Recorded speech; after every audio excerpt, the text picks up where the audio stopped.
Hey everybody, it's Jason Blaha here, and today I thought I would chat with you guys and gals a little bit today about all these personal trainers and influencers who jump up and they have a problem with Ozempic. And look, I'm not saying that this should always be the solution. I'm not saying that people need to automatically turn to medications for fat loss. I originally lost well over 100 pounds purely through diet and exercise as a young man. Again, well over 20 years ago. Well over 20 years ago at this point. And the thing with that is, yeah, I did it all the correct way. I did it the hard way. But you know what? It was hard. I was also young without health problems, right? No real health problems. And I think that people need to put that in context. And a lot of these trainers, it's because, man, they don't want to lose business, right? And I think that's a big part of it. And let's be realistic. Half these trainers I know out there who are saying this use black market drugs, and I'm not even saying that's a problem. I don't have an issue with that in any way. Let me be clear on that. I have no problem with that either. I have a problem with the hypocrisy, because I know some of these trainers who do this. I'm like, didn't you use Clen? Didn't you and I chat? Didn't you mention before that you, for your whatever last show, you used Clen and Anavar for your bikini stuff? Oh yeah. So you used black market drugs to lose 10 pounds. 10 pounds. But you're going to get upset that some morbidly obese person gets a prescription from a doctor to lose 50 or 100, and you're going to have a problem with it? I mean, come on, think about the hypocrisy here for a minute. When people think about that hypocrisy, or even more so, let's say they've got a problem, let's say they don't do that. How many of them still try to use an over-the-counter supplement to lose body fat, which actually just means they're stupid. Because let's also be realistic. If you're making your living as a personal trainer or fitness influencer and you actually think over-the-counter fat burners work, you don't even know what you're talking about. Like, you're probably not even qualified to give advice because you don't even know that supplements are a scam. You actually think any of that stuff works?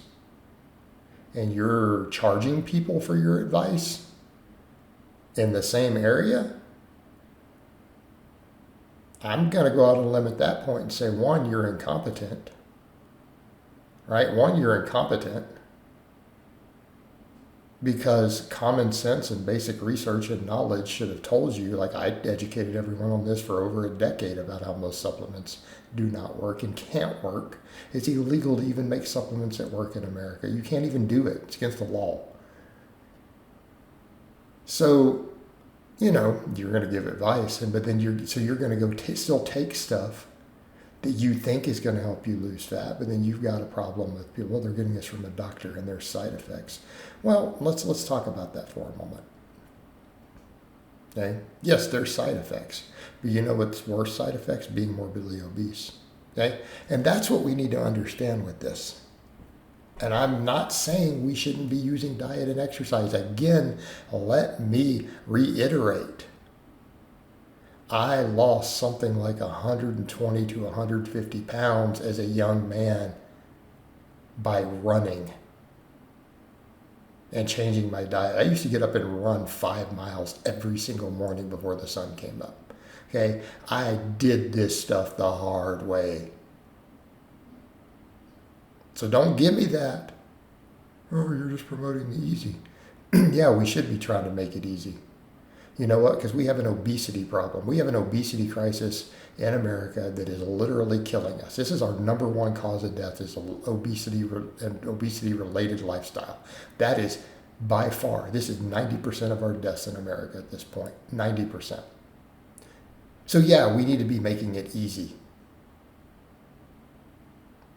And we need people to buy in. Okay? We need people to buy into the fitness and the diet and exercise. And they might need that external help because it's the others clearly not working for them, or they wouldn't still be 50 or 100 pounds overweight. Okay. We're in the case to where, let's talk about side effects though. Well, what are the side effects of carrying an extra 100 pounds? Like, literally go down the list of the worst possible side effects of Ozempic. Like, let's go down and let's take just like, barring the 1 in a million, the worst 10% of problems you're going to have. People who have the worst 10% responders. And then compare that with being 100 pounds overweight. Is it really that bad? I mean, all things considered, when you know how absolutely catastrophic and devastating carrying an extra 100 pounds of fat will be to the average human, to their quality of life, their lifespan, their diseases, their cancers, their diabetes, their heart disease, their pain they go through, the inflammation in their body, the quality of life on a day-to-day basis, versus the bad end of the side effect risk on Ozempic.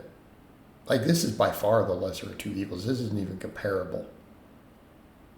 Sorry, that's just a reality. Being that overweight is that horrific on your body. It is. Not even debatable scientifically or medically at this point. Because there is no health at every size. That has always been nonsense. Every doctor knows that. Every expert knows that.